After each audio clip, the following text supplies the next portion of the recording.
Today we're going to be doing something a little bit different. Basically, I'm going to be talking about how I mix my low end, how I get it to be super loud, and yeah.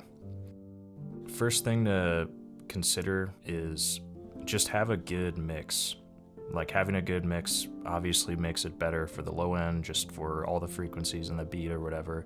And if you kind of suck at mixing right now, just don't worry about it. Just keep trying to do it every day and you'll get better at it eventually. Another thing to consider is just have good samples.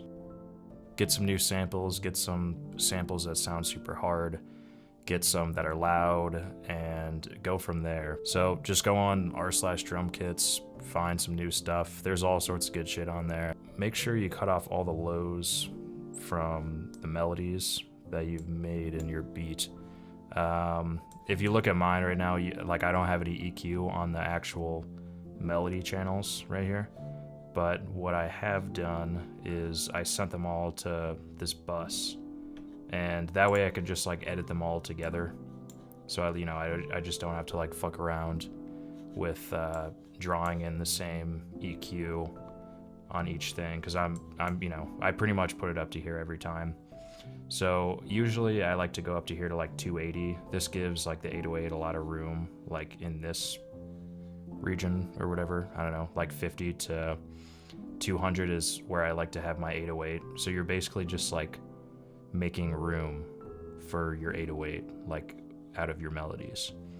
So I would recommend at least cutting it off to like 200 hertz. I like to go even further to like 280, like how I just had it before, but I mean, you just do whatever sounds good. Just do whatever you want. I don't know. And then so what I have now is basically like a completely mixed beat other than the 808 and the kick. So I'm just gonna play it right now. There's no low end in this beat right now.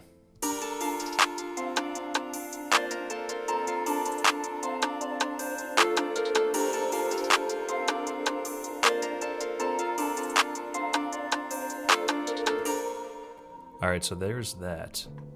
If you look over here, there's still like a lot of headroom for me to mix like the low end. And that's usually how I like to do it. I like to mix the 808 and the kick last, and I like to have about like 10 dB of headroom, because I'll mix it like all the way up just to make it super loud. So now I'm just gonna start bringing up the 808.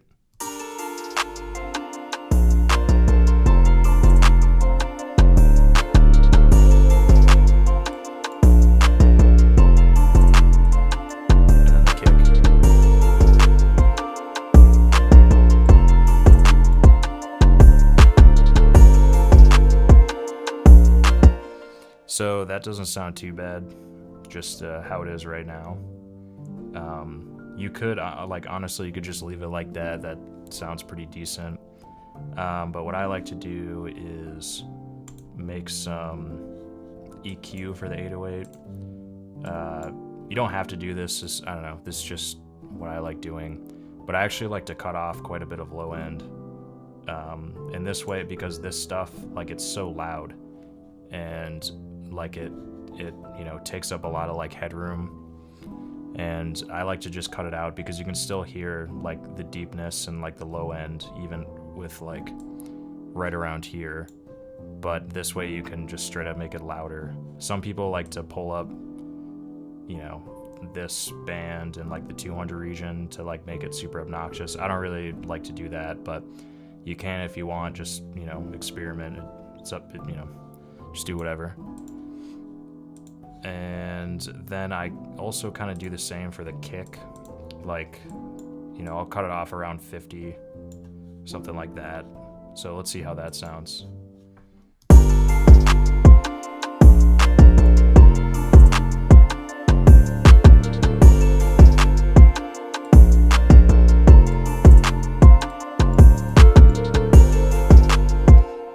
All right, so there's that. Now, next thing you should do is sidechain your 808 to your kick. I don't really want to go into details of that right now, but you can just kind of follow along. There's a lot of like tutorials on how to sidechain in Logic. It's not super hard. So yeah.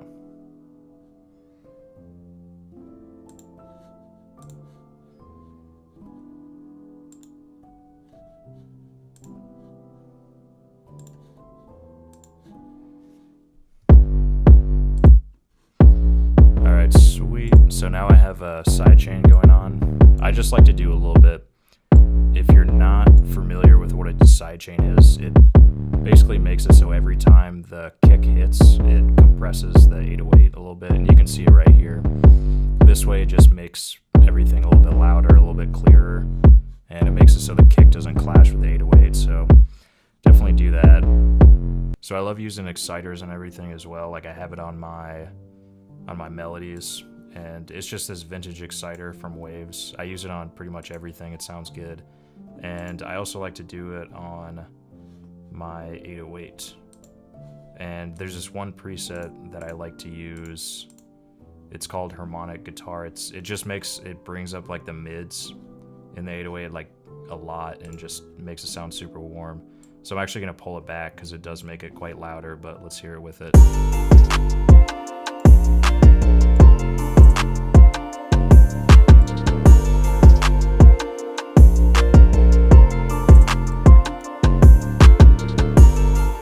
So there's that. Sometimes I'll even put it on the kick. Generally I don't like to, but for the sake of the video, let's just do that.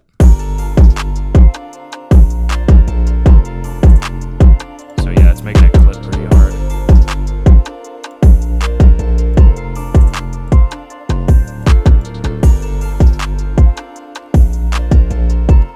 But it does give it quite a bit of like clarity. You know, you can hear it. Like you're probably listening to this through like laptop speakers, and you can probably still hear this like pretty good.